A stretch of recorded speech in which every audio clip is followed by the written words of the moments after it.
Streaming. I start the stream.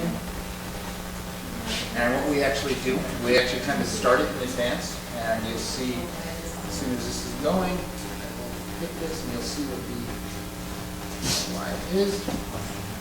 What's that? Okay. Are you okay? Yeah. All right, go live then. And if you Wait, you're ready to go live? 1 minute. Kelly, I gotta kick you off. I'm gonna introduce you. So we probably need Johnny around here. Johnny, you wanna come sit with me? Yeah, you can. I sent it to you. All right. Out there. Go.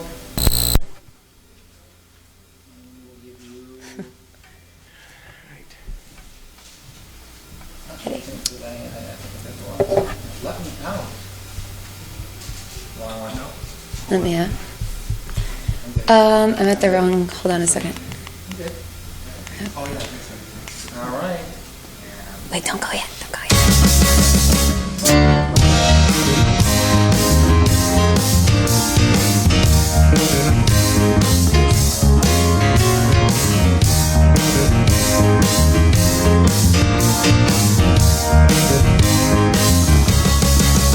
Internally, I'm conflicted. Trying to mend a sliping beam. I'm lost in tomorrow. Many paths I lead up my love. Distorted identity. Have the days become shorter? Time swept beneath my feet. And suddenly I'm older and I know what's important. Tuning into our very first episode of Afternoon Cocktail. On today's show, we have special guest, singer-songwriter and Grammy nominee Mike Brown, entrepreneur and Rochester Women Magazine publisher Kelly Brewer, and fine artist Johnny Lee Smith, who is sitting right beside me. Later, we will have our one-on-one interview with Johnny Lee Smith, but throughout the show, he will be working on his addition to our blank canvas in contribution to our Color My Canvas segment. Show by show, our large blank canvas will be colored as each guest artist spontaneously creates a contribution based on our show's theme. Once our canvas is filmed, we will be donating it as a community piece to a charitable cause, which you, our viewer, will help us choose. So, Johnny, take it away, my friend. For today's first segment, that brings us to our round table, and I'd like to introduce my very good friend, Brian Dudiak. Brian Dudiak is, hi. Hello. How are you? Good. It's been a while since we've actually really gotten to see each other, so Yes. Thank you for doing this. Not a problem. And being a part of the show. I brought Brian here today because not only is he a great friend of mine, but together we're co-workers within the music community, and he has been running for how long have you been doing RBI? 5-6 years or so. Yeah, before. Okay, so Rochester Band Insider is basically a musicians forum, which I've been a part of since I came to Rochester about 7 years ago. And when I got into music, RBI was something that I stumbled upon on the internet. And Brian is the founder of it, and basically it's a music. Actually, you should explain it better than me. It started as a music forum. A lot of people were posting things on Craigslist and things like that, and it was a way to kind of interact back and forth between people, musicians, getting some more face-to-face time as much as you could on the internet, and putting some faces behind some of the keyboard or behind the keyboard names that you would see. So we started that. It started as a website. The website kind of drowned off into inner space, at which point we kind of switched over to a group on Facebook, and now it's a pretty active group on Facebook. Yep, and it's an awesome thing because it not only gives each artist like myself and other musicians around town an opportunity to promote any upcoming shows, but and aside from the fact that it puts faces and to names, but it gives us an opportunity to have an open forum discussion regarding our community and what's going on, and kind of we help each other out in a lot of ways in terms of any bad incidents that happen, any good incidents that happen. It's our way of relaying messages to each other. But aside from Rochester Band Insider, Brian is also my fellow piano brother from another mother. I like to say it. He's an amazing keyboard player for a little band called Big Eyed Fish. They're a Dave Matthews tribute band. Phenomenal. Definitely go see them. When are you guys playing next? Soon, right? In town May 9th at Nashville's, and then we have travel schedule, so we'll be out and about. They're touring around constantly, and they're a great band, so if you get to go see them at Nashville's, make sure you do. But the reason why I brought Brian here today is because not only is he funny, and he's extremely intelligent, and he is always looking I know he's good counteract for debates. So I brought him here because for our first segment is a roundtable discussion, and what I'm trying to accomplish with this is basically to introduce a hot topic based on our community and what's, I guess, going on. With this being a social media program, I felt it was appropriate to tie in today's theme, which is unity, with social media, which is what this all is about, right? So basically, my question to you is what impact, the question that I'm looking to raise is what impact social media has on the world of business. Kind of keep it broad in the sense where, you and I do our music thing, but how do you feel that social media has affected the world and business in general? How do you feel like since you've started Rochester Band Insider, you started it before Facebook, before Twitter, before any of social media really started kicking in. How do you feel that all of that has interplayed with what you're doing? So kind of in a general sense, I see it as social media as kind of a double-edged sword. You start and it's nice where you realize that you now have access to millions of people that you would never have access to prior to Facebook and things like that, and even MySpace.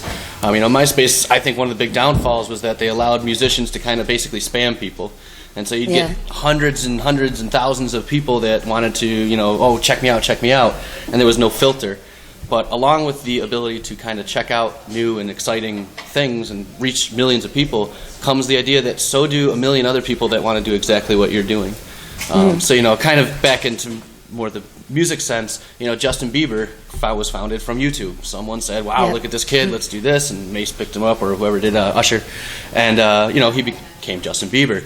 On the flip side, if you type in cover song after any title of a song that's out there right now, you'll also see thousands of people that do covers. So, the exposure, the ability to be exposed is nice, but the competition is kind of equally up there.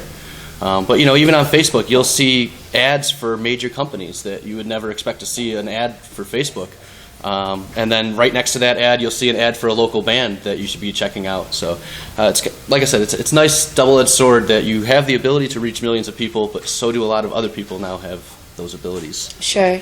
I think it's funny, like when I think back to when I first moved here, before I was even doing music and before I even got involved with things, I just sat on a computer one day and I looked for all the places in Rochester that was hosting music.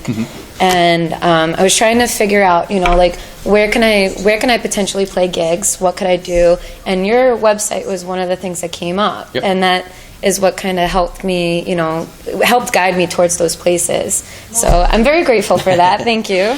But, it's funny to think that when you moved that into a group on Facebook and how much things have changed since that first time that I saw that up until now. It's crazy just to see how much social media has exploded over time and how beneficial it is. And I think for as much as people want to mock or belittle what it is, the one thing that it ties together, I think unity is the perfect word to kind of describe it, because whether it be locally or internationally, you know, it's tying in a community of people that are, you know, like-minded, if you're looking for it, I suppose, you know, that are like-minded or that aren't like-minded, you know, but I think it's really a powerful tool that's free, and it's, you know, obviously for good use. When you have McDonald's and, you know, major corporations, you know, of every genre on social media, I think it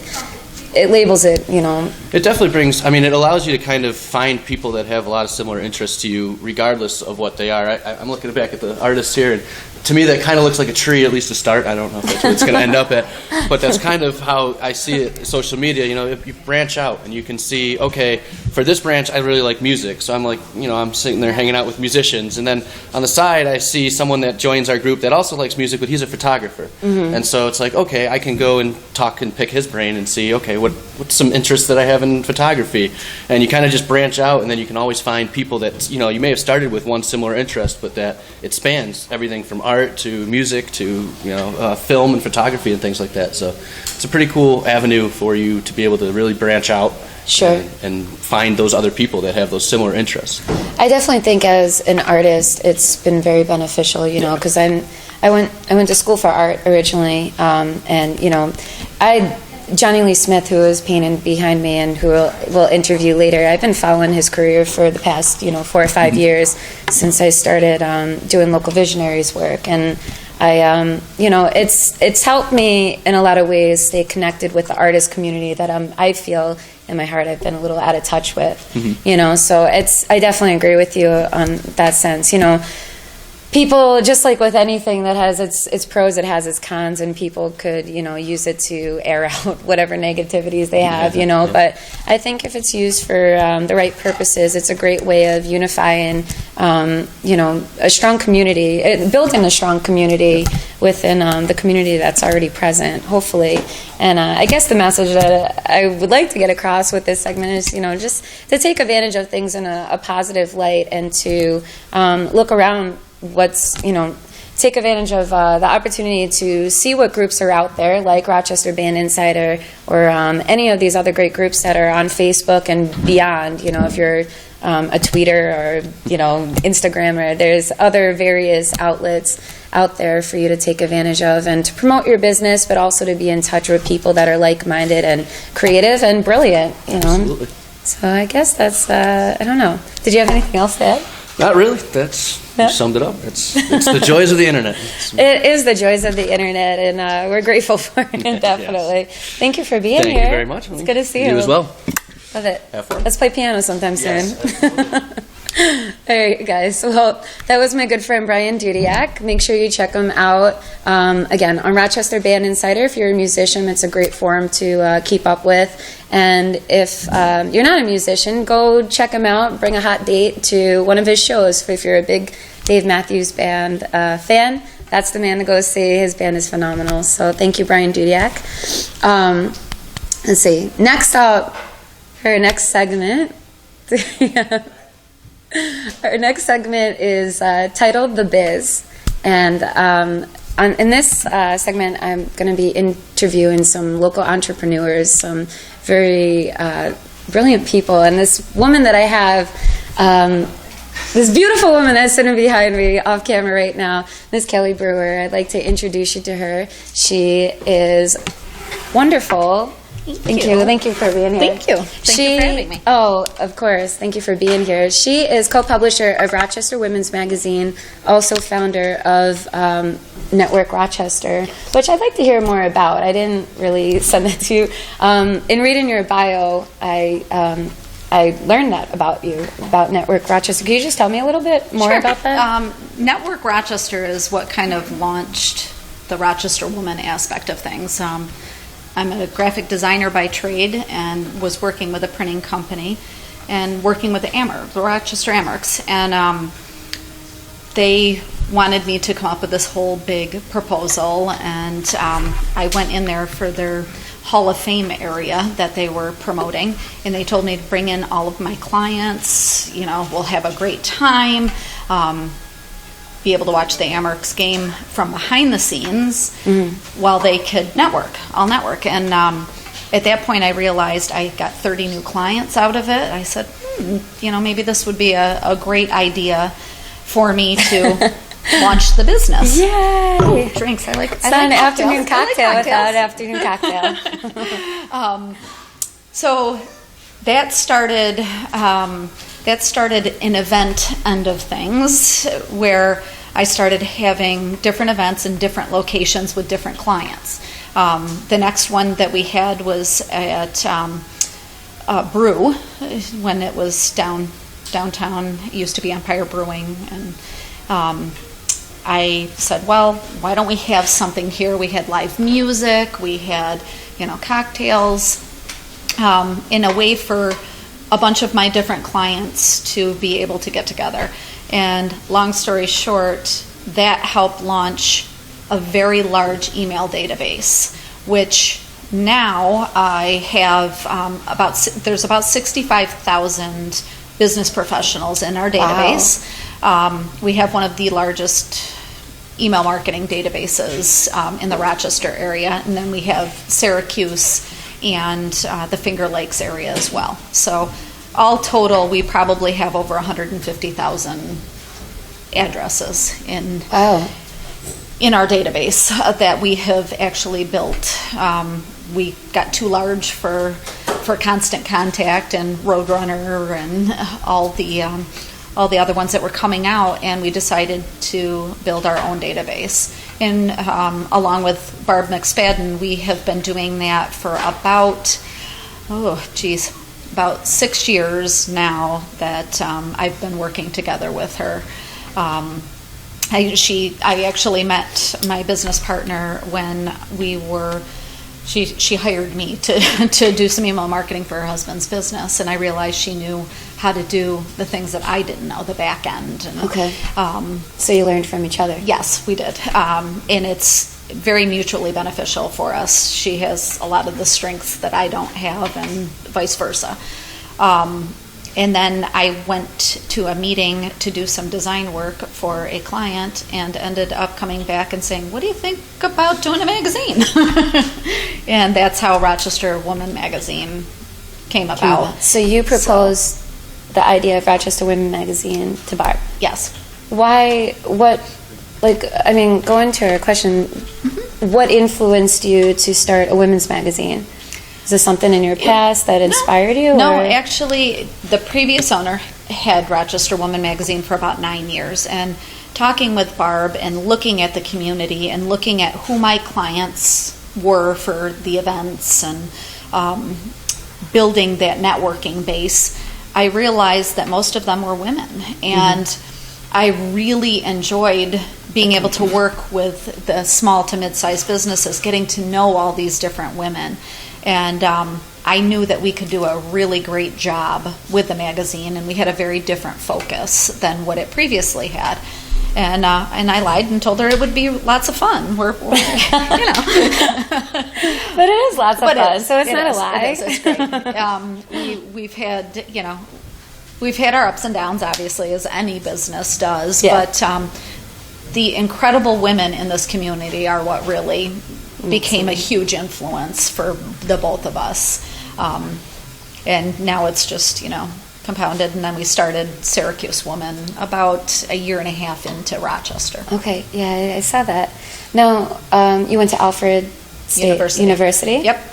Were you in a sorority of any sort? No. No? No. I was too busy trying to get out of there. Yeah. Get out of the sticks. I double majored, and I graduated in 3.5 years. So for me, it was just all about going in there, going into school. And so your double major was it in business? No, graphic design and photography. Yep. Okay. Yep. So is it ironic to you that you ended up becoming a businesswoman in the end? No? No, because I knew from day one, when I was younger, I wanted to make sure that I owned my own business. And my goal was to own my own business by the time I was 40. And I actually ended up owning my own business at 32. So for me, that was great. And all these other components, and being a quote unquote businesswoman, it wasn't the easiest thing that I could have picked for myself. And that actually, you saying that, like, what struggles or adversities do you feel like you had to overcome along your path to success? A lot of them, it's preconceived, notion that being a woman in this field. I worked very heavily in the printing industry. That's where my main background comes from, and it's a very much a boys' club in the printing world. And I was one of very few females. It was a rough time trying to, I was young, being a female in that industry, trying to, I had the authority over men that were a lot older than I was, and that was rough because they kind of look down on you like you don't know what you're talking about, and you still kind of get that today. And the funny aspect of our business is that I have a business partner who is a female. So not even thinking when we first started this, we would go to a couple different events, and I said, this is my partner, Barb, blah, blah, blah. Now, if you did that with a man, they wouldn't think anything of it. Right. But being females, they thought that I meant my partner is in life partner. Yeah. So it's just very, preconceived notions. The other adversity that we get being publishers and being female publishers is the fact that not everybody sees us as being, a viable entity, especially in the print end of things, where everything's very much leaning toward the social media end and the electronic end. But we're able to package all of that. So we don't just have the print end. We have the iPad apps, we have the Android apps, we have the Facebook end of things. We're very social media heavy. We also do all of the events that tie everything together. So both businesses work very hand in hand with each other.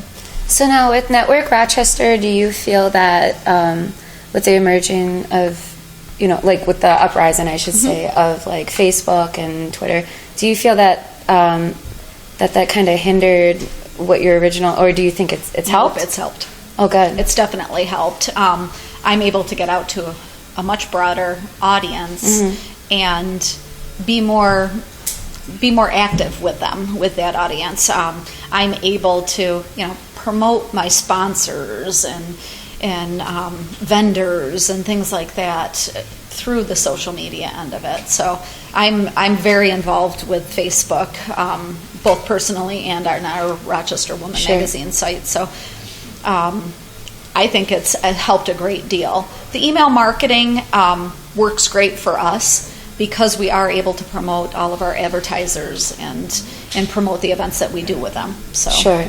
Yeah. Do you still consider email as a viable source for getting word out, just as much as, because I find, even I'm guilty of this, because I'm like social media obsessed, that sometimes I forget to utilize my email list as much as I should. Like when I do my own shows and stuff, like I really should have an email list out. There are so many things that I know I should be doing that I just don't really think as much about. I find myself guilty of relying more on social media than I would on any other source. You would still recommend doing that? See, for me, I've been it's become ingrained in me to do the email marketing. And we have our own system, so it's all, for me, it's just literally a click of a button and putting everything into a schedule, and then the system does everything for me. So it takes me 2 minutes. Yeah. And then, Barb makes sure that everything's running smoothly with it. It's just kind of part of our process now. Gotcha. So it's become very easy for me. But I push it with the social media end of it. Okay, great.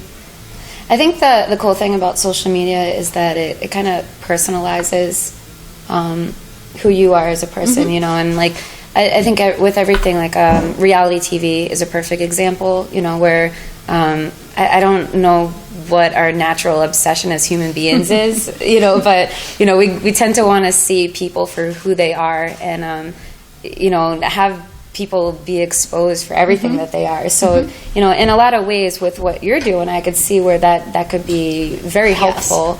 I feel that even doing a show like this, it helps people understand you as a person and where this publication's coming from and, where the heart behind it lies, so it's very cool. What advice would you offer young aspiring female entrepreneurs of today's generation? Think long and hard before jumping into a business. It's a lot of work, and you really need to make sure you have a good group backing you to begin with, and have good support. It's crucial, especially in any business, let alone a female-owned business. You really need that support and that push and that backing. And it just make sure that you're doing it correctly. We started this on a wing and a prayer, and it hasn't been the easiest thing through the whole time. But for me, that push, that drive comes from, okay, maybe somebody has said, you guys aren't going to make it. Watch me. I'm very much like that, so I've always had that drive. It's kind of I'm the same way. It's like I'm so stubborn. Like I won't take no for an answer. Like I just. Well, everybody laughs because I go to the gym all the time now because I had a boyfriend who pissed me off, and I was like, watch me. You can watch me in the gym every day. Yeah. Somebody said, oh, you can't do that. I'm like, watch what I'm going to do. I was told in the beginning, especially like when, I juggle a lot on my plate. I know I know I'm certifiably crazy, but you probably do better because of that. Yeah, definitely. That's just the way I naturally function. Yep, that's the way I am too. My family, my whole background, I have the Rodriguez energy in me, and that's like, my mother is very, go, and we're all just very motivated, and we like to do a lot of things. We like to experience. And doing all those things helps me do that. And connecting people with, totally agree. Like you and I being connected. But it's funny. In the beginning, I felt like people were just like, you're trying to do too much. Like you're crazy. You're setting yourself up for failure, kind of thing. And I was like, what do you mean? Like, I don't know what you're talking about. Like, I'm going to make all these things happen, and and you do it, and you do it.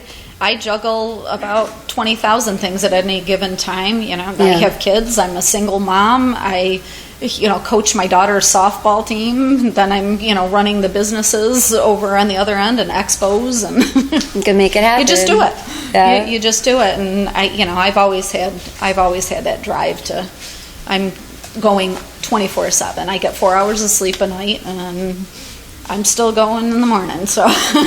Well, God bless. 4 hours of sleep. I don't sleep that much, but that's little. Yeah, that's my norm. Well, I have one more question for you, and I want to say, in what ways has your publication evolved over time? How do you feel it's been affected? Well, okay. And how has it affected your personal evolution? It's really made me... The business itself has kind of taken on a whole new life. We didn't know what we were going to do or where it was going to go when we started. We knew what we wanted to do with it, but it exploded much quicker than we had anticipated. Mm-hmm. And then obviously, Syracuse came about a year and a half later, and our intention is to expand and market this in all different areas so we can franchise it. Okay. At some point in time, obviously we've got to get Rochester down pat, which we pretty much do right now. But the biggest evolution that I've seen in the past year has been from mainly being print-based and doing the somewhat of the other end of it, and the electronic end, and to being more than half and half now. We've got the iPad and apps and the Android apps and the website. So we do have an electronic publication, and that we started out and it would get a couple thousand hits. Now it's like in the first week we're getting 25,000 to 30,000 hits. Wow. So it just depends on, who's on our cover of how we do it. But having that drive and being able to manage the time has helped me in my personal life, and kind of like settling down with, okay, I need to do this, and this, and getting it done, and being a little bit more focused on what I need to do. Okay. I lied. I have more questions. Go. Here's a good one. I love asking questions like this, but if you could interview any one or two women in history, who would it be, and what question would you want them to answer? How far in history? Oh, as far as you want to go.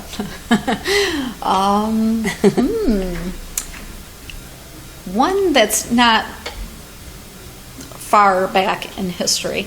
I'm really impressed with Beyonce. I love Beyonce. You just got me so excited. I mean, to me, she is kind of the quintessential, woman. Yeah. She does it all. She's an incredible businesswoman. And that intrigues me, about her, that she does it with class all the time.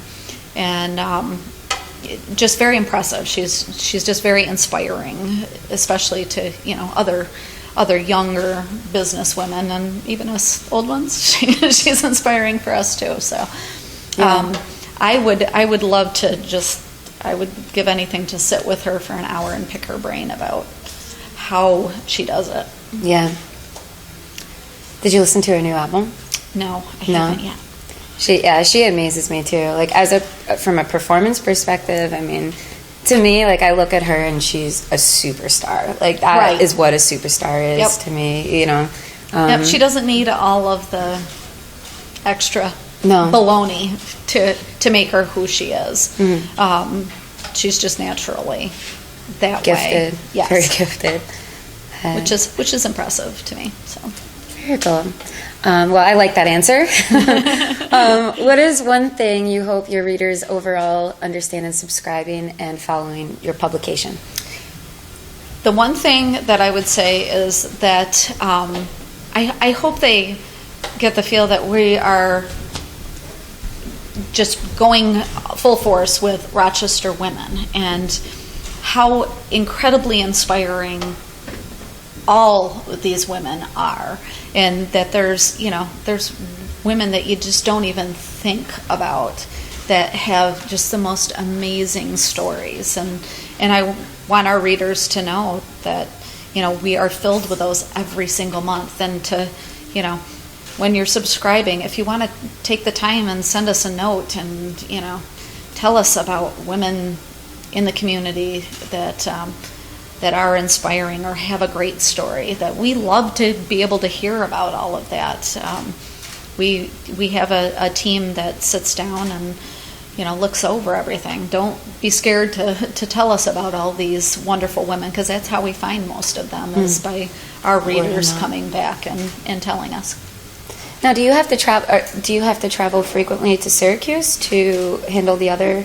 Amazingly enough, we started out going there quite often. Usually it was once a week when we first started it out. But we have a great team out there. We've partnered with Eagle Publications in Syracuse, and we have a fantastic editor and sales team that are out there, so that we don't have to necessarily be there all the time now. I handle all of the design work and layout for both of the publications to keep it so that it's, very, because we're very strict with how we want the look and feel, and So I handle the creative aspect of it and the printing, but by partnering out there, it was great for us.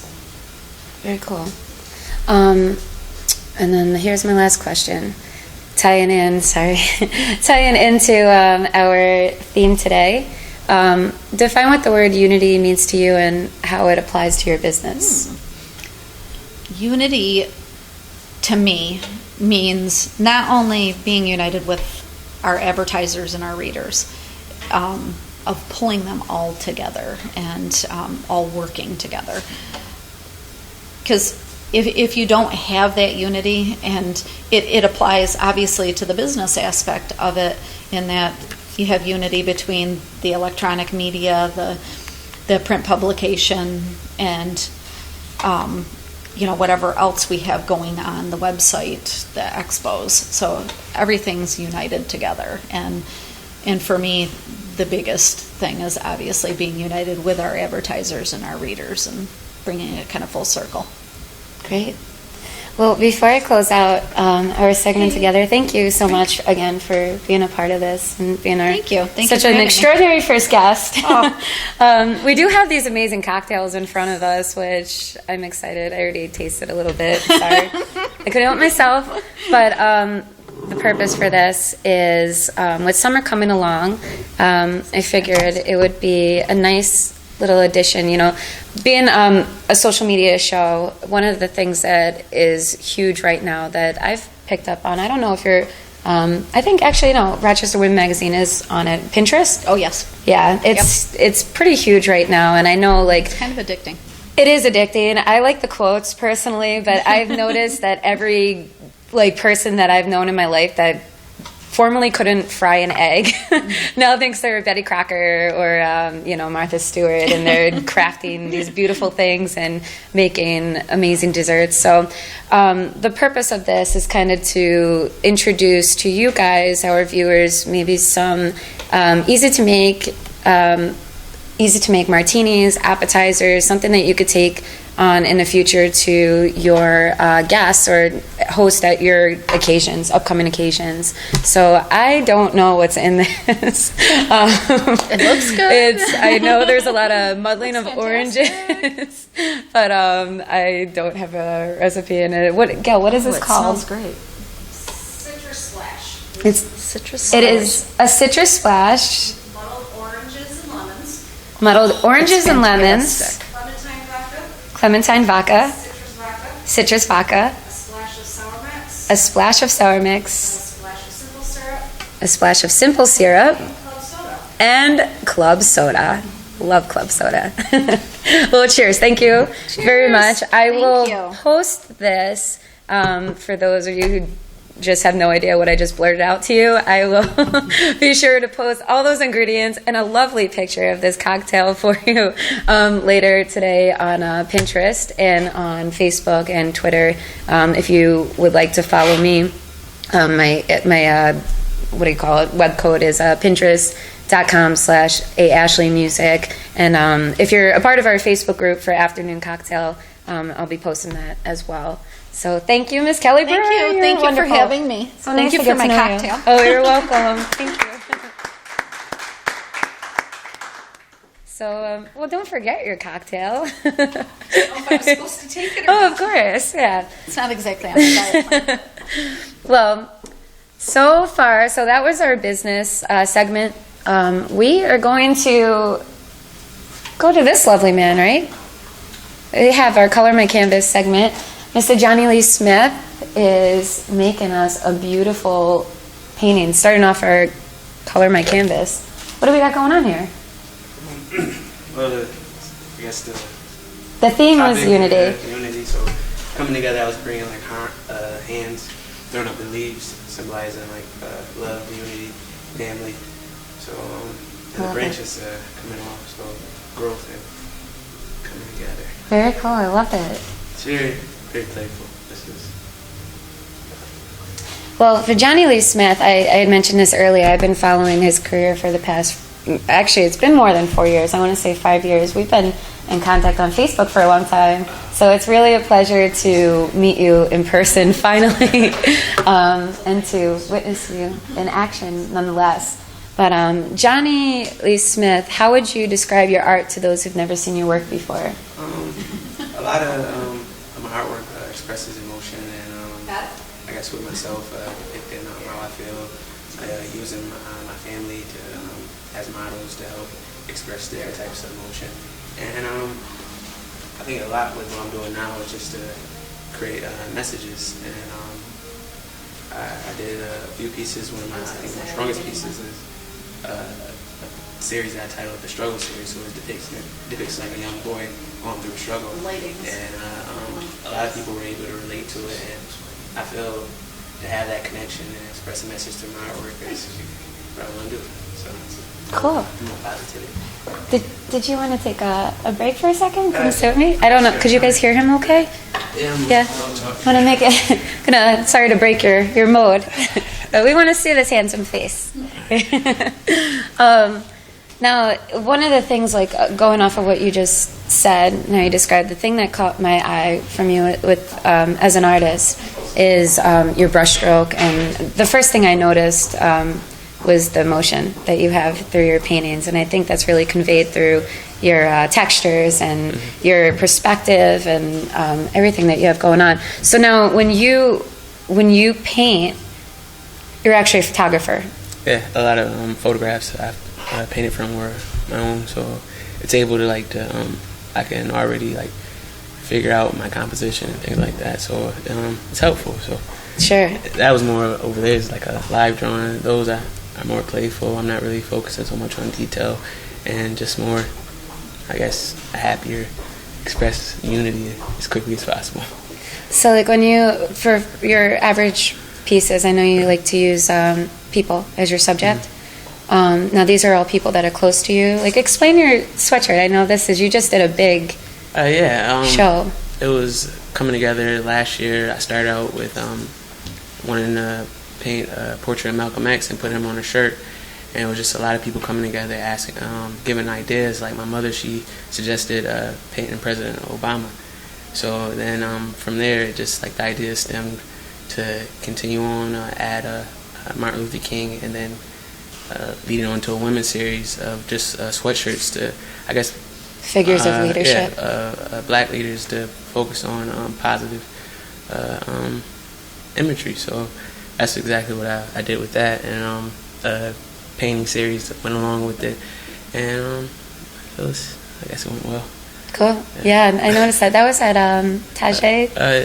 Last year was at Tajay's, but this year it was at the Frederick Douglass Resource Center. Okay. And then I plan to have one again next year. Where now are you? I know you do a lot of live painting at Tajay's and other places around town, correct? Mm-hmm. But are you actually exhibiting any series upcoming? Do you have any upcoming Yes, there's an upcoming show for the hip hop show, which a group of other artists coming together. Lou Jar, Narada, Brittany Williams, David Haygood, and it's just a lot of talent coming together, unity. So that's good right there, and expressing hip hop in a positive light. So cool. And getting local rappers to come together. So it's gonna be on May 24th at Tajay's. At Tajay's. Yep. I gotta get down there more often. Yeah, you're there on Tuesdays, right? Typically. I used to be on there on Wednesdays, but I stopped after a while. Oh yeah. But this show should be exciting. So. Tajay's has this amazing, is it a Soul Jam, would you say, on Tuesdays? What is it? Carlton Wilcox. Yeah, it's like a rhythm and blues yeah, deal it's going on. Honestly some of the best music in town that not enough people know about. I only got to go there once. I normally rehearse with my band. That's part of the reason why I don't go down there. Yeah, you go down there and start I performing. know. I would love to get down there and, well, now that I have we're legitimately a band, I would love to bring us down sometime to play some of our music, because we do some R&B also, but I was blown away by the talent there. It's very cool. Now, what message would you like to spread to your viewers and fans of your art? What message are you trying to, is there any specific message you're trying to convey, or? It's life messages, going through, just trying to encourage people with positive imagery or focus on like negativity in the world. Like I did a piece titled "Violence," which shows like it was like a hand. One person put his hand to the head of another guy without a gun, but it kind of got the suggestion of violence. So, and with that piece, it shed light on like what's actually going on in the community, and that was a piece that was up at City Hall during Black History Month, and I guess it had a lot of issues with it. But Oh, really? yeah, because somebody wanted to take it down, but I think the painting itself is to focus on like trying to find ways of, I guess, making changes. Like I don't know if the painting taking that down to change anything about it, but Right. yeah. So I guess that's what I want to do with my artwork, to encourage and inspire. So, Do you see yourself, like as an artist, where do you see yourself in 5 years? Like, what do you want for right yourself? now, I'm starting to like do visual workshop studies at the MoMA Art Gallery, being an instructor of youth Awesome. portraiture, and so that's something I want to be able to give back to the community, teaching, especially in areas where I grew up, where there wasn't a lot of artists there, and I felt like if I didn't get the opportunities going out to Pittsburgh Sutherland, I would have never been able to paint. So just to come back to the community where I grew up and be able to like give something back is like my initial goal. Great. That's awesome. That's a great goal. Thank you. There's no better way to give back than education, I think. In what ways has your artistic ability flourished and changed over time, or developed over time? I'm not really sure, because like through education, like I never really like followed my instructors, and like the advice that they gave, I never really used it until like years after, once I was out of school, and I was like, oh, maybe finally I should listen to like one professor telling me to add more brush strokes to make my paintings more textured. So it was just I guess taking in advice from others and making it my own, and I think I've grown to be able to do that more, and more confident in my brush strokes, and don't really I guess worry about if it's a bad painting or anything like that. So not really. Do you paint every single day? No, I don't. I wish I did, but at times I can go like weeks without painting, and just I guess that's another thing, learning to paint when all the time, constantly, every day, just to stay active, and not painting when I feel like it, painting when I don't feel like it as well. So the teachers say that a lot in art school. So Where'd you go to art school? Pratt and WP, which is like a 2+2 program for the Pratt campus in Brooklyn? but Pratt, Munson, Wayne Proctor's in Utica. Okay. So I did 2 years there, and then I changed semesters and then went to FIT for a while and came home. Gotcha. My father actually went to Pratt in Brooklyn as an artist. That's cool. Yeah, it's very cool. What first inspired you to pick up a paintbrush? Like during like all the way up to like high school, I really didn't focus too much on art, and it was when like my mother asked me to paint a portrait of my uncle who was suffering prostate cancer. So I just got done painting my first self-portrait. I was excited about it, and when she asked me to paint him, I was nervous. I didn't think I'd be able to do a good job. I just got done painting my first portrait ever, and but when painting that portrait for my uncle and showing it to my mother, and seeing like the expression on her face, how exciting she was, and it made me feel good and gave me a reason to paint portraiture, and that's why I had so much like interest in portrait painting. Yeah.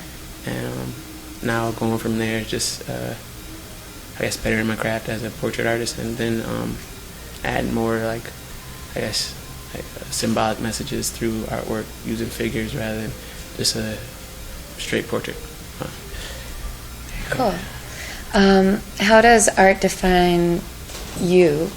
How is it, in the sense, like, how has it impacted your life? I guess I've always been like a shy person, so right now I'm a little nervous on the camera. But It's okay, I am too.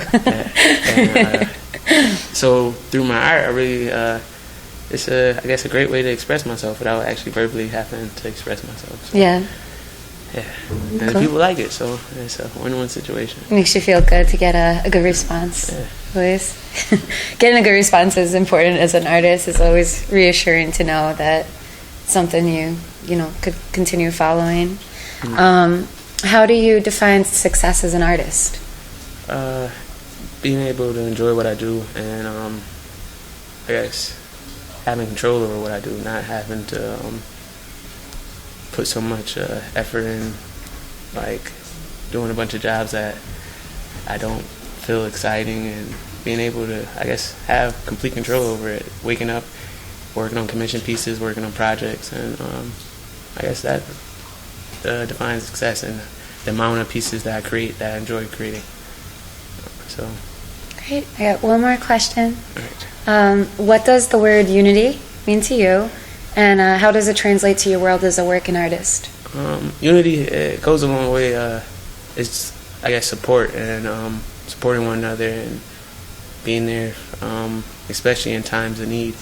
And as a working artist, unity amongst other artists to motivate you, encourage you, inspire you, just staying around like creative, positive people.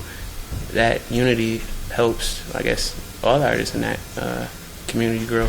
And then unity, supportive people that enjoy your work and supporting them, like supporting the artists that come to your events, So it's a unity amongst creative people and non-creative people. So. Great. Thank you so much for being here. All right, thank you. It's really such a pleasure to finally meet you. Make sure you guys check out Johnny Lee Smith on Facebook. Also, JohnnyLeeSmith.jls.com. Is that correct? Yep, everythingjls.com. Everythingjls.com. Make sure you check him out. Again, for Rochester Women Magazine, too, I failed to do this. Sorry. RochesterWomenMagazine.com or .org? Rochester Woman Mag. Womanmag.com. RochesterWomenMag.com. Everythingjls.com. Make sure you check out the both of them. And again, I'll be posting this on social media if you're interested in following the both of them. Thank you. Yeah, thank you. Thank you so much. And Johnny's going to continue working on his Unity piece till the end of our show.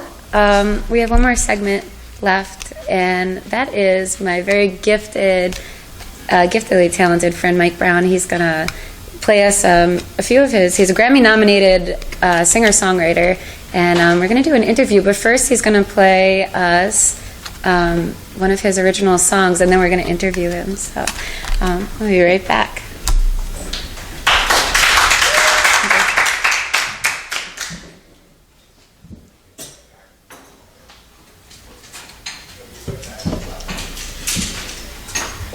Wait for shots.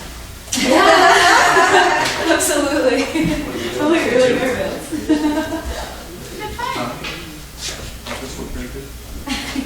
Are you gonna try? I'm not gonna. Oh, that's nice of you.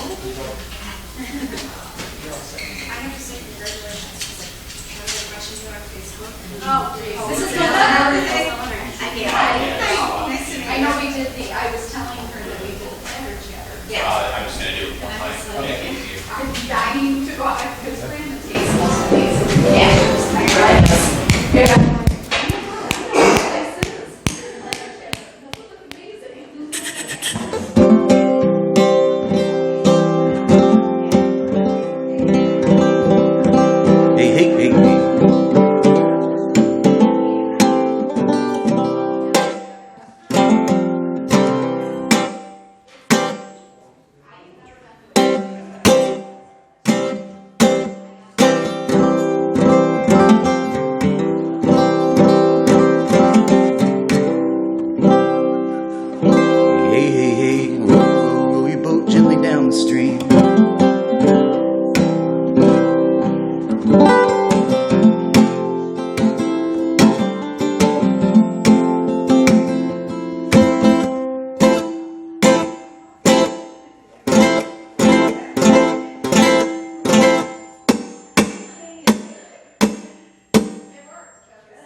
turn this one off.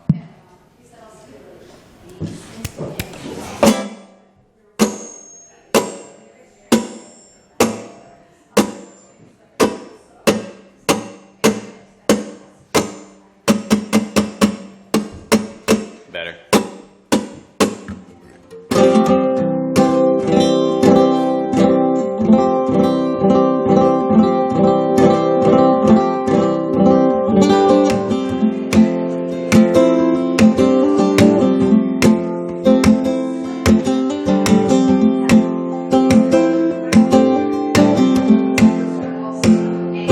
Waking up alone again, I knew that you'd be gone.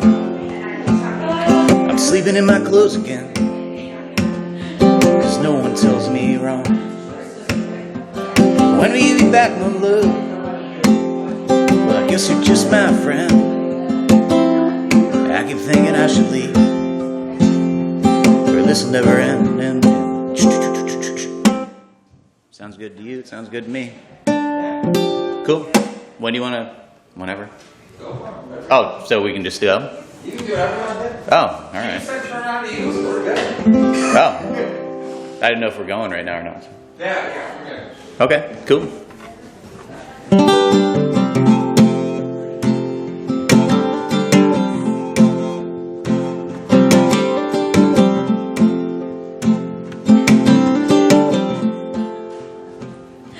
I'm waking up alone again. I knew that you'd be gone. I'm sleeping in my clothes again, 'cause no one tells me wrong. When will you be back, my love? Well, I guess you're just my friend. I keep thinking I should leave, or this'll never end. The sun ascends, you're in your bed, but I'm awake and watching you. I wish I'd seen that dull terrain. It seems to push you through, but I can't sleep at night, and the drinking suits me right. So let's go out to the American Hotel. Let's go out to the American Hotel.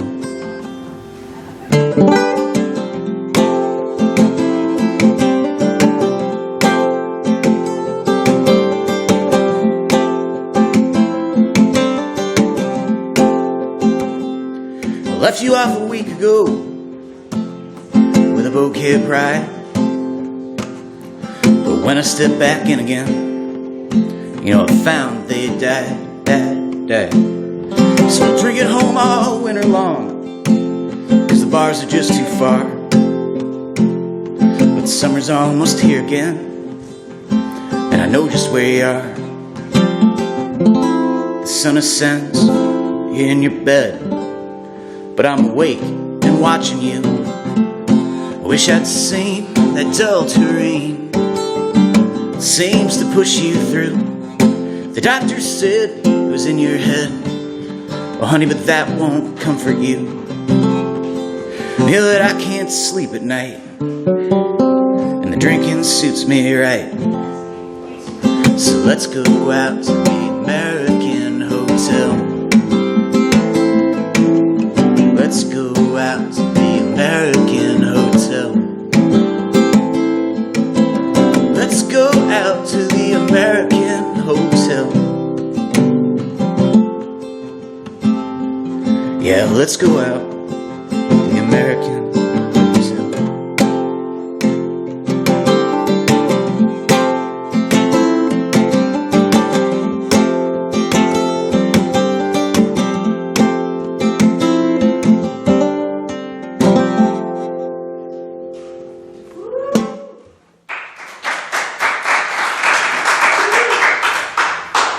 Thank you. You're welcome. Hi. How are you? Thanks for coming on here. This. Can I drink this on here? Why not? Okay. I don't know. I think I'm How you doing? great to see you. Almost I didn't gotta make pull it. up my questions for you. Oh no. Road Get got lost? washed out. Oh yeah, it's terrible out here. If for those not in Rochester, if you're watching it, our weather is terrible. I have to pull up my questions. I apologize. No worries. Well, tell us a little bit about your music. For those of you who don't know Mike Brown, the artist, how would you explain yourself and your music? I don't know. Songs for drinkers and poor relationship makers. I don't know. Sounds like my songs. It's all sad bastard stuff. So. My goodness, I can't pull up. I apologize. That's all right. We have. Okay.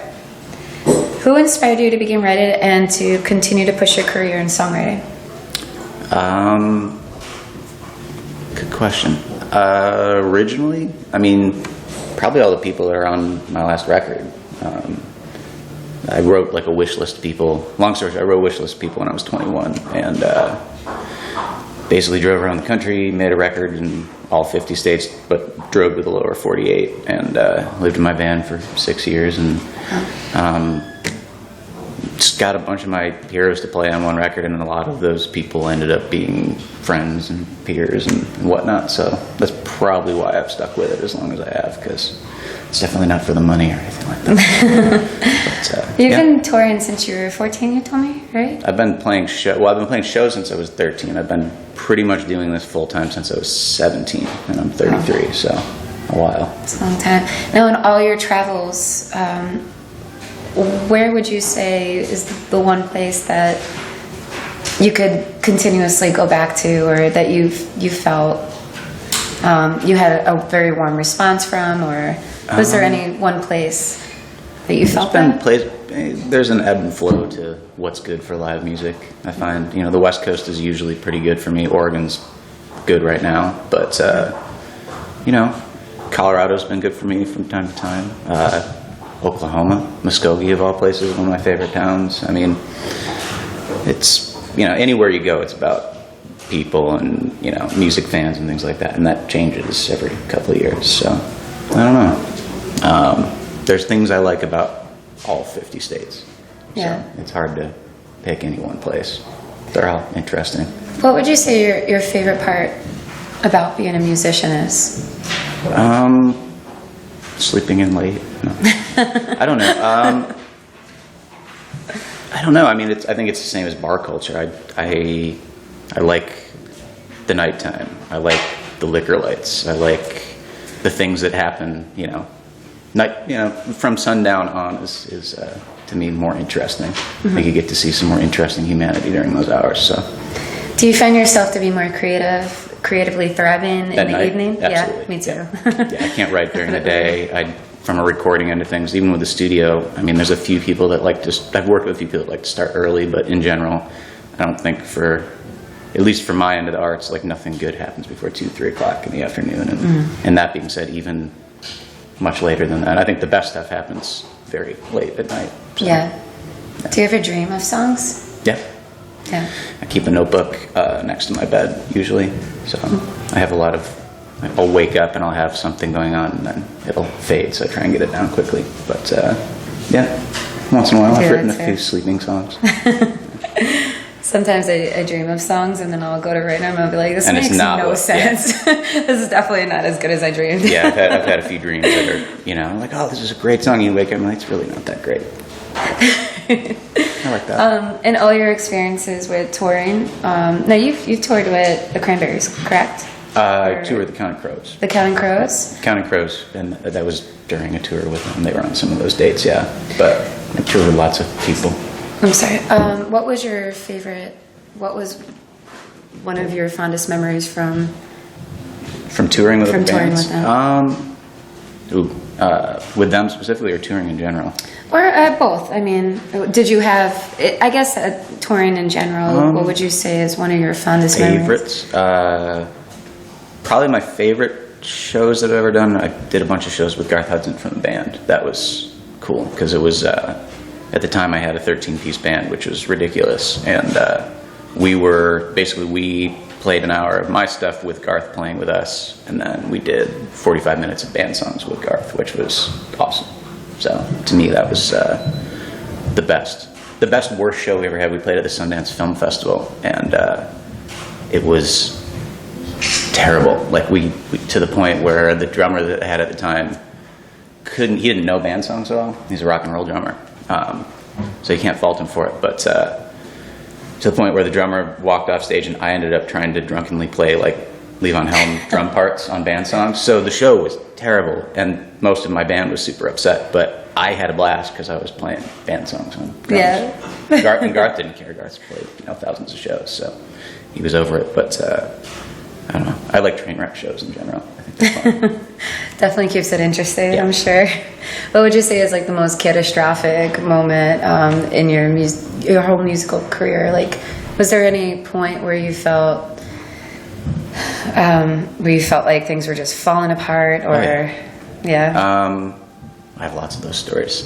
Show-wise, worst show I ever had was at Teach You the Bears in Boston when I was 22. And I had a college professor, Livingston Taylor, James Taylor's brother, and Livingston, still one of the nicest people I've ever met. And he brought his brother, James, to the gig at Teach You the Bears. I had my band at the time, and I was just young and wasn't really rehearsed. And so they show up, they're standing in the back, and I instantly see Livingston, and then realize, like, oh, that's James Taylor standing there. So within 2 minutes into the first song, I had an old Gibson SG that the strap wasn't on there, right? It was flipped around. SG came off, landed on my big toe, broke my big toe, broke the neck on the guitar, so I had to use some crappy telly that I had that was not very good. And the whole show was just absolutely terrible. And then the whole time I keep looking up, and James Taylor's just like standing in the back. Oh my God. That was pretty awful feeling. I could imagine.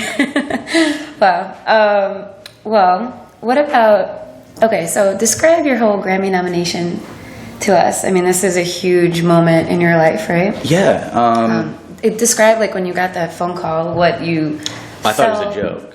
Brian, who's the designer on the project, the record's called, it's the name of the band's Geneseo, after our hometown. It's me and my buddy Zach and Camp that I grew up with. And we made the record for fun. There's no reasoning behind it at all. There's no money behind it. I mean, I did the whole record with 2 microphones into an M-Box and a little Pro Tools rig. And, I played the bulk of the instruments, recorded all of it. And me and Zach wrote the songs, and we both sang. And I don't know, it was a record that wasn't even supposed to exist. And we made it for fun. And long story short, we did this packaging where my buddy Brian Gruner, who does all Ani DeFranco's artwork, he really liked the musical end of things, and we started throwing ideas back and forth and came up with this package that it's a scratch-off record. So the whole record is actually like a lottery ticket scratch-off, and it covers all of the liner notes on the record.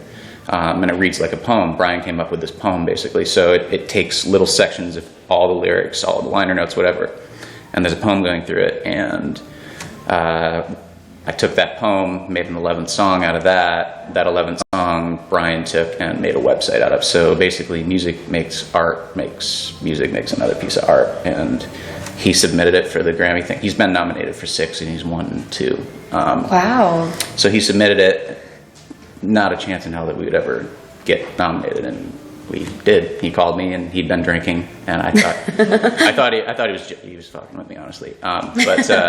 Sorry, but yeah, it's really, really, really unexpected and makes no sense to me, and I love that. It's most of my career. Like the same American Pickers thing. Like that was a buddy called me that was playing in a band with another buddy that was dating Danielle from American Pickers, and that's how all that stuff happened. And I'd never seen the show before, and then come to find out it was like 8 million viewers. So describe your role in American Pickers, like a praiser, I guess, which I didn't even know it was going to be that when they came. I didn't know whether they were going to try to buy stuff from me or whatever it was. And long story short, I taught them about vintage instruments. I taught them about microphones, and I praised the microphone for them. And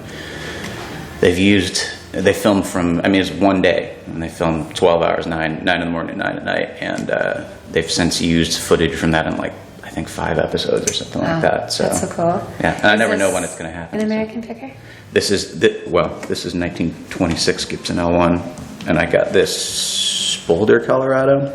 I paid, I want to say it was like $75 or $80 for it, but yeah, 1926 Gibson L1. Bridge was broken off, so somebody tossed a tailpiece on it. It's kind of terrible as far as the shape and everything like that. But for the way that I play, it just, I mean, I've got 200 guitars at the studio, and this does everything I need it to do. Did you put you rewired like the electronics? Yeah, I put the electronics in, but and obviously I wore a pretty good hole on both sides of it at this point. But I love it. I love all the character. I love Every this time guitar. you bring this out, I like. It's the only guitar almost that I use mesmerized. live, which is weird because I have a bunch of really nice old Gibsons. I have a couple of Martins. Like I have some really nice, as far as playability, nice guitars, but none of them sound like this thing. So So funny. it's haunted.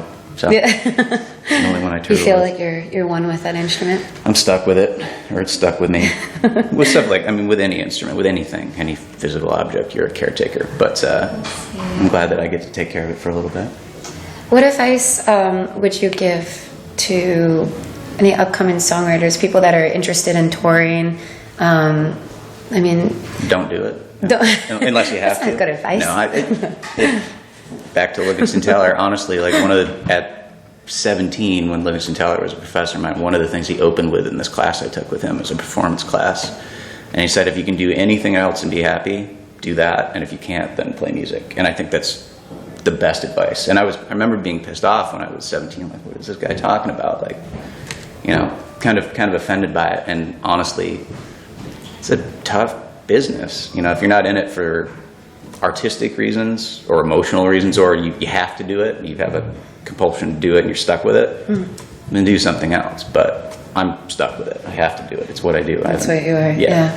So that would be my suggestion. I think if you're going to do it, you're going to do it. There's no choice involved. Yeah. So. Now, how would you explain, like, within all your experiences and from when you first started, who was the Mike Brown then, and how has that Mike Brown evolved into the Mike Brown you are now? I used to be a lot more attractive. I still think you're attractive. Thanks. No, I mean, it's just, you know, I don't live a healthy lifestyle. And you know, it's yeah. I don't know. Okay, I'll give you an example. Perfect example. I literally I was thinking about this the other day. I'm like the choices I made in my life, and I think about, let's see here, that guy. I'm not that guy anymore. And I look at that and I'm like, wow, like that's doesn't even the years look of not like you. being, it doesn't look like me, and it's not me. I mean, that's a different person. That me at 21 is not me at 33. Yeah. And you know, Well, living I on think the road, anybody all could that say kind of that, though. I mean, come on. True.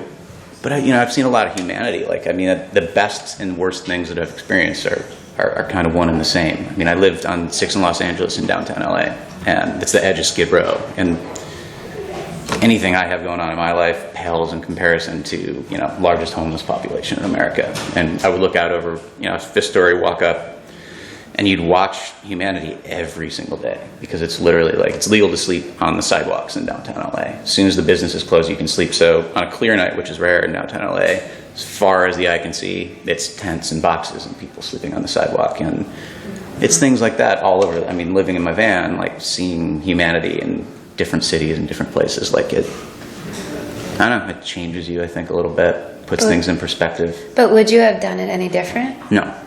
Yeah. I don't regret. Well, I regret a few things. That's not true. But it's usually personal stuff. Terrible at relationships. So music has always been kind of the go-to for fixing that. But as far as the lifestyle, I wouldn't change anything. No, I love it. I mean, that's all I know.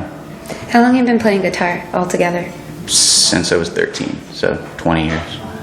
And it's funny, like, when you say you're terrible at relationships, like, I think about relationships in general, and I always say, like, I never thought I'd be with anything more than, you know, a few years or whatever, but then I think about my relationship with my instruments, you know, my piano. I've been playing 21 years about, you know, and it's like, that's my longest relationship, and it's the one thing I know I'll be forever committed to. That's how I feel with you know, music. Stuck with it.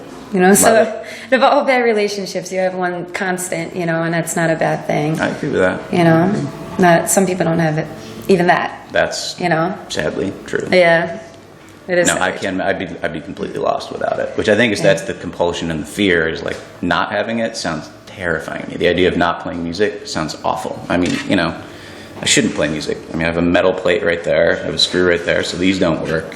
this elevator door fell on it, so I literally have 7 fingers to play with, and I keep doing it. Have to. So, anyways. Well, you seem to get by just fine. Thanks. Tell these lovely people where they could find your music, be directed to your website, where you're playing next. MikeBrown.org goes to all the studio stuff and a lot of the stuff I've done. But if you type in Mike Brown American in a search engine, pops up right away, or Mike Brown Grammy, finds all that. Now, Temperamental Studios is your recording studio, Yes. right? Yeah, Temperamental Recordings, yep. Temperamental Recordings, I'm sorry. That's okay. Now, are you recording a lot of artists on the regular, or is it just kind of like for fun, or? No, I mean, I record a lot of people. I'm slow with anything, from making my own records to writing stuff to working with other people. I only do a handful of things a year, and I'm pretty picky about the stuff that I work on. Just it's part of its laziness too. I mean, I'm not a lazy person by any means as far as like being a musician, but when it comes to the recording end of things, I don't want to fix things. I don't want to make things that are not great sound great. Like, it's not the type of engineer or producer I am. So I kind of pick things that are, you can throw a couple microphones up and it just works. Stuff that excites you. Yeah. Yeah. With that being Makes said, I've been sense. really lucky. I mean, the space is great. It's an old Methodist church. You know, it was built in 1828. It's a big open room, tin ceiling, and all that kind of stuff, and a bunch of instruments. And the room makes it way easier because the room sounds great. And being that I'm picky about who I bring into there, I've been really lucky with it. I mean, five years this past March, I've had the place, and I'm extremely proud of every single record that's come out of there, which I couldn't say that. Like my old loft in LA, I worked on a bunch of stuff that I didn't want to necessarily do but needed to make money. So, yeah. Great. Well, thank you so much for being a part of this. You're welcome. I couldn't have thought of a better first musical guest. Yeah, I'm glad I made it. I didn't think I was going to make it. So. I'm glad you did, Yeah. because I don't think these people want to hear me. But thank you very much. I'm gonna, you guys, this ends our show. Thank you for tuning into our very first episode of Afternoon Cocktail.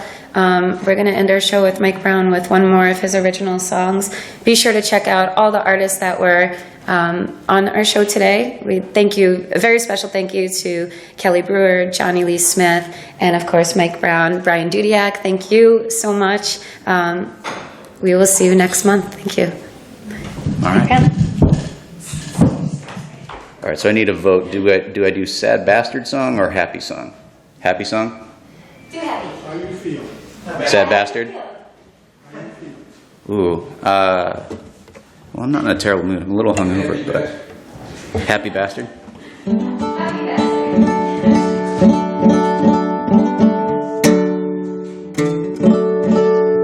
right. I'll do Happy. I'm going to do Happy. So this song is about a ghost town called Gibsonville. It's in Letchworth Park. I used to go there and get away from Geneseo, and if you've ever drank at Kelly's Saloon, the song will make a little more sense.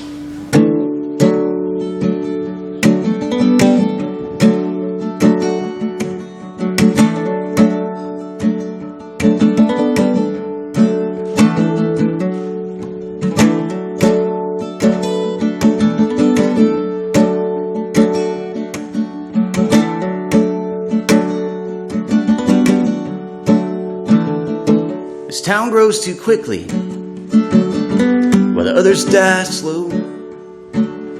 These strip malls are cancer, and she's just waiting to go. But when you drive out past the village line, out of the town and up in the pines, you'll find you're up near Gibsonville. Last night I was drinking at Kelly's Saloon, and a glass of brown liquor started shaking the room. So I went out back to get myself right, but caught the glare of the cop car lights, and I wished I was up in Gibsonville.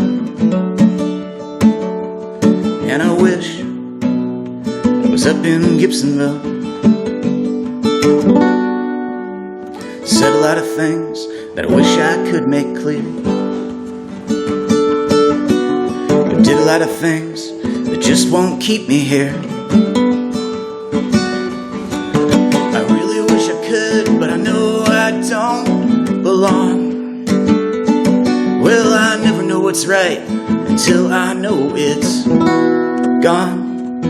I know it's gone. I flew out of Boston 'cause I'm tired of that town. Shot right to the hotel, but there was no one around. So I drove out past the village line, out of the town and up in the pines, and now I'm fine, up in Gibsonville. Now I'm fine, up in Gibsonville. Now I'm fine here, up in Gibsonville.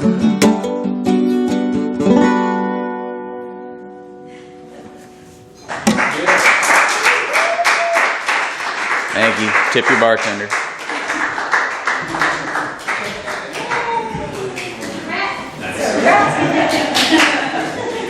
You guys, you always so nice enough to bring out some appetizers if anybody wants to munch a little bit.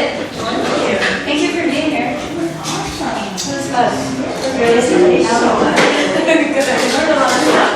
Yeah, that's the goal, you know. I wanted it to be a little bit educational. But, oh my God.